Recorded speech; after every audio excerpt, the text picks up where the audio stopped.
Greetings once more. I'm Lando Calrissian. Tonight, I share a cautionary tale. Now, this story is not for the faint of heart or the immature of ears. So now's the time to put the kids and the old folks to bed. The Calrissian Chronicles, Chapter 42. Weeks have passed by in the blink of an eye. The food has been terrible. The guards don't laugh at my jokes. And most of the inmates don't care for my puppet shows.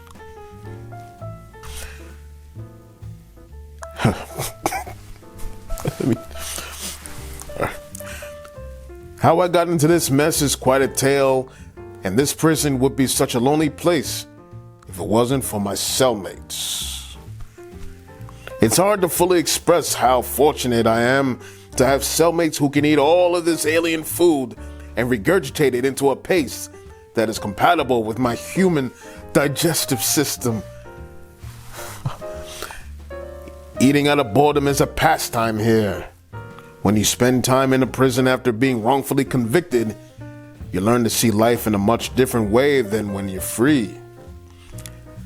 This is how I ended up with Gregor, Jork, and Bork. Jork and Bork are brothers, but tough guys who claim to be space pirates, but actually worked as unregistered and very muscular archaeologists. Jork is very sarcastic, and Bork has the nickname of Small and Curvy. He was neither of those things. Remember, don't let anything trigger you. Do anything in this life to avoid getting hurt. Even ask the gods to take care of you, Bork told me today. I haven't felt this mad since I first arrived in jail. If the gods would bother to take care of me, maybe I'd spend less time trying to avoid Bork putting his balls in my face. I just read that. Okay.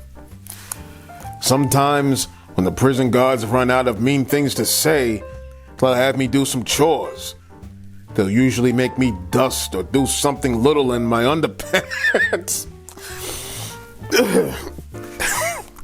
I used to take their microaggressions pretty seriously. But as I've become accustomed to their attitude, I hardly ever argue anymore. This annoys them and their image of power, and that annoyance is a compliment. When I dust, I try to dust as close to perfectly as possible. I realize it's silly, but I still want perfection where I can. I don't really like working out, so I usually get in trouble for that. My cellmates still insist I get shredded, but today, I got out of it though. Jork said I could dust the windows and walls of Bork's side of the cell instead. Nothing makes me feel more sensual than the firm flick of a feathered duster.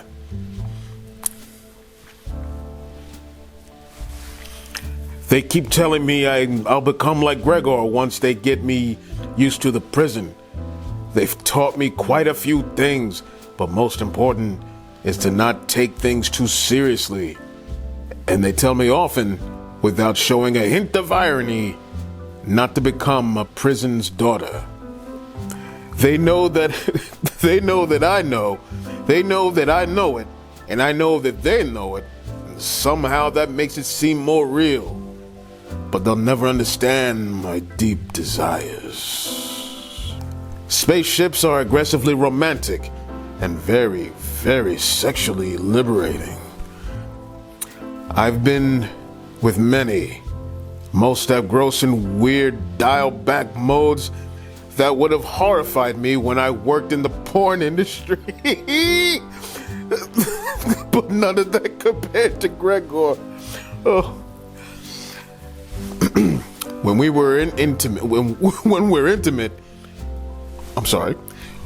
we're intimate, he pretends he's a blonde with pigtails, working as a lamp salesman, and I'm the customer. We aggressively use lamp use his lamp as bondage gear. How does it work? He puts his essence in a cup for my mother. She makes me sniff his pillow.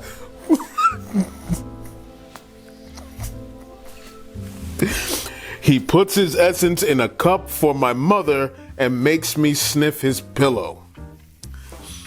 I've done the same thing in the past with other inmates.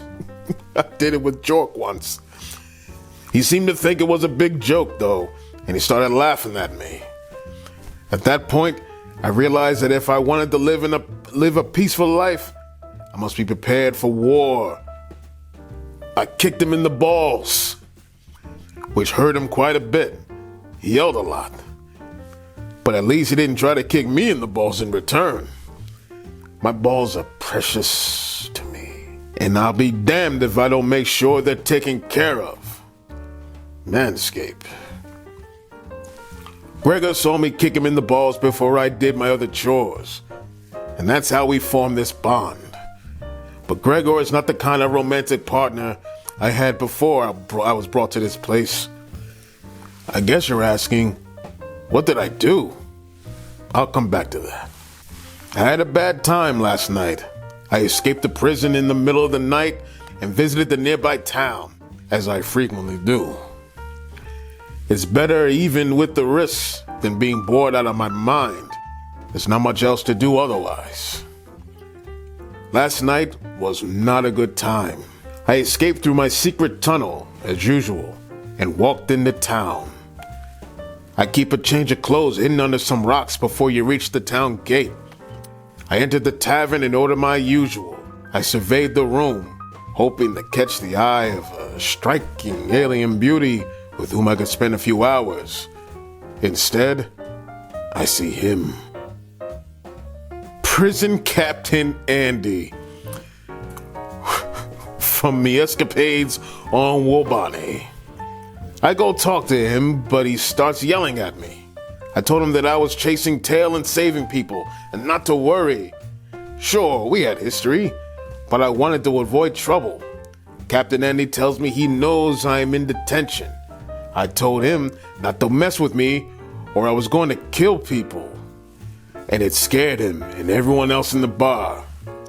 We got very loud and threatened each other with knives and guns. I may have taken a piece of him, but I left feeling embarrassed.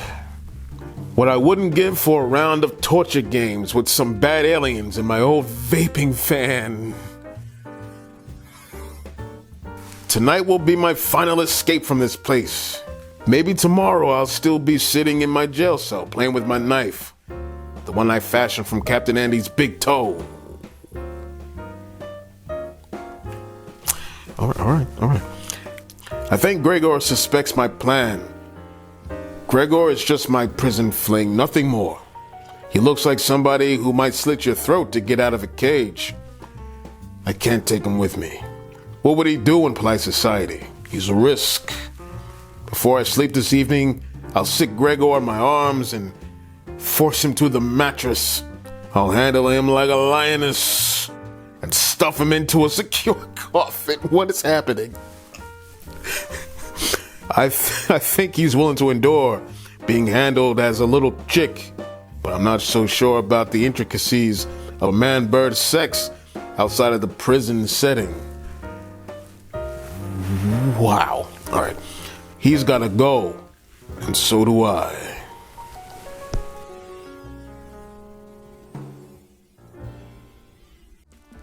Needless to say, I escaped to tell the tale.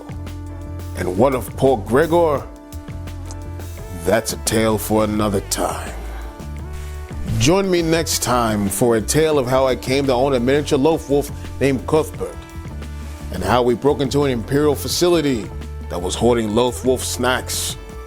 Until next time, I'm Lando Calrissian, and I wish you all a safe night. Beware of zombies.